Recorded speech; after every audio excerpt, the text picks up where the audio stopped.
Hello, in this video I'll be taking you through generating a non-secure RA project based on the IAR Embedded Workbench. And this is assuming you've already reviewed the secure RA project for IAR Embedded Workbench. During this session we'll be using the Renesas Smart Configurator RASC, the Flexible Software Platform FSP, and the IAR Embedded Workbench for ARM. And let's start by invoking the Renesas Smart Configurator RASC. As you've seen before, you'll be prompted for a folder and a file for the project. And again, it's in good practice here to add an _NS to the project name to make sure that it's very clear that this is a non-secure project. And as before, you've been asked to actually select an FSP version and a board you're going to be working with. And indeed, you can actually review setup details from there. We'll then select the actual project type. If you recall, we had secure and flat, but in this case, we want to work with the non-secure project. And now we'll be asked to make a connection to the secure project. This is done by accessing a file with the .sbd extension.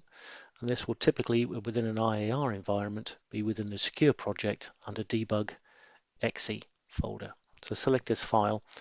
And now we associate the two projects together. And again, we'll be going to make sure that the information is correct in the dialog. We can select whether you have a real-time operating system or not. In this case, I'm not using an operating system, and then we can move on to selecting the template type of bare metal, or maybe a Blinky project that I'll select in this particular instance. We then invoke the configurator as we've seen before,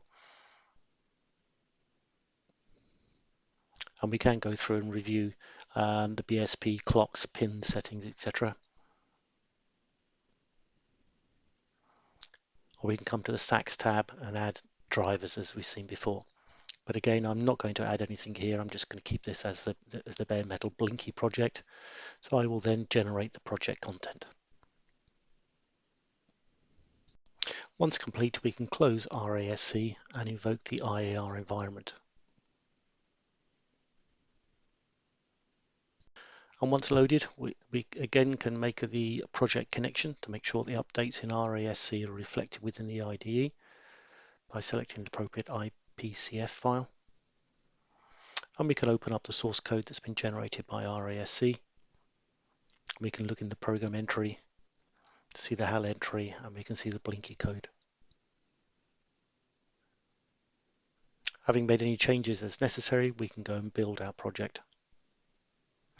Now, the first part of the build phase will actually start to extract information, and you can see this happening by the perform pre-build action. This is where we're extracting information from the secure project about linker maps, about variables that are actually being used, etc., before we actually complete the build.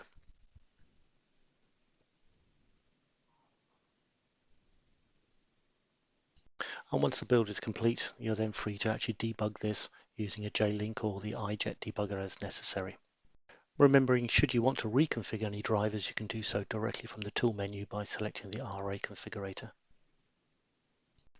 During the debug connection, you may be asked to invoke the partition manager to set up the TrustZone partitions within the device. And you can do this directly from the tools menu, which will automatically then populate the partition manager with the appropriate settings, and you can run this to actually program the devices as necessary. And that concludes this video. I hope you found it useful.